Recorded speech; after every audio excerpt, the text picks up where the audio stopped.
खालिद फारूकी साहब, आपसे जानना चाहूँगी कि पीपल्स पार्टी अभी मैदान में आई है, रहनुमा पीपल्स पार्टी खुर्शीद शाह ने ये कहा है कि हुकूमत ने बजट से मुतालिक हमें कुछ नहीं बताया, हमें एतमाद में नहीं लिया गया। जब कुछ ही दिन बाकी हैं बजट आने में, तो उस वक्त पे इस तरह का बयान आपको क्या लगता है कितनी अहमियत रखता है?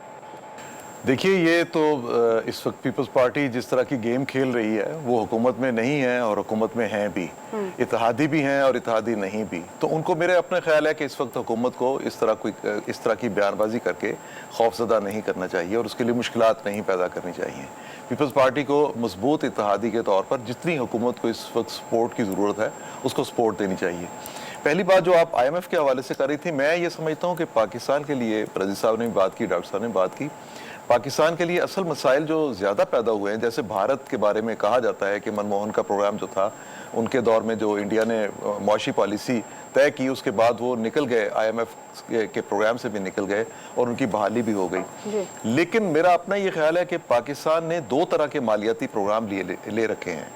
इन दोनों की मौजूदगी में, चाहे इंडिया का ये प्रॉब्लम नहीं था, ब्राज़ील का ये प्रॉब्लम नहीं था और बाकी ममालिक का भी ये नहीं था, पाकिस्तान बैक वक्त चाइना के साथ भी जा रहा है और पाकिस्तान बैक वक्त IMF के साथ भी जा रहा है।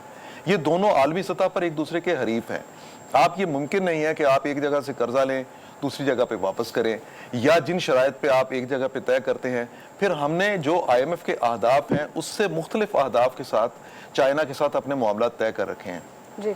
ये जहाँ पे हमें मददगार हो सकता था, हमारी अपनी नाअहली और हमारी अपनी गफलत, हमारी अपनी पॉलिसी ना होने की वजह से हम ना तो चाइना का प्रोग्राम कोई पूरा कर सके हैं और ना ही IMF के साथ हमारा प्रोग्राम पूरा होता है। ये अगर सूरत हाल जारी रहती है तो ये जो इस वक्त मुआशी बहरान है, ये मुआशी बहरान बढ़ता जाएगा और इससे हम किसी सूरत निकल नहीं पाएंगे। हमें रिलीफ कुछ अरसे के लिए मिलेगा, लेकिन ना तो मईशत जो है अपने ट्रैक पे आएगी और ना हम खुद इन्हिसारी की तरफ जा सकेंगे। बाकी ये जो सियासी तौर पे आपने अभी बात की है, पीपल्स पार्टी ने, जैसा मैंने अर्ज किया कि पीपल्स पार्टी को इस वक्त हुकूमत का साथ देना चाहिए। जो पीपल्स पार्टी की पॉलिसीज हैं उस पे वो अपने लोगों को खुश करना चाहते हैं। मिसाल के तौर पे वो प्राइवेटाइजेशन के खिलाफ हैं, निजकारी जो हुकूमत करना चाहती है, और इस बजट का या IMF के साथ मामलात का एक बहुत बुनियादी शर्त है, पीपल्स पार्टी उसकी मुखालफत कर रही है।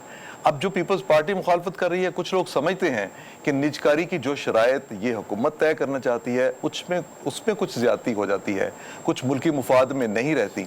लेकिन पीपल्स पार्टी जिन शराइत पे ये चाहती है कि निजकारी ना हो, मैं ये समझता हूँ कि वो भी मुल्क के लिए सूदमंद नहीं रही। वो इदारे जो मुल्क पर बोझ हैं, जहाँ पे सियासी भर्तियाँ की गई, जहाँ गफलत से, लापरवाही से जिनको चलाया गया, मिसाल के तौर पर स्टील मिल्स है।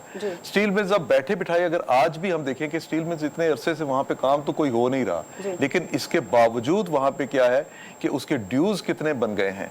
आप कभी इसका अंदाजा करेंगे तो मालूम होगा 80 अरब से ज्यादा, बल्कि 100 अरब जो है ड्यूज इसके हो चुके हैं। सो ये, और इसके अलावा फिर पीपल्स पार्टी की एक पॉलिसी जो है वो ये है कि वो गरीब और दरमियाने तबके की फेवर के लिए अपनी पॉलिसीज मुरतब करती है। पर एक वक्त ही आता है कि जब हुकूमतों के लिए प्रैक्टिकली इन तबकात को वो रिलीफ देना जो कि एक फेवरेबल माहौल में होता है, वो मुमकिन नहीं रहता। अब अगर मिसाल के तौर पे IMF का ये मुतालबा है कि तनख्वाहदार तबके को इतनी तनख्वाह जो है इस तबके को टैक्स नेट में लाया जाए, उनसे टैक्स वसूल किया जाए, तो पीपल्स पार्टी इसकी मुखालफत करेगी।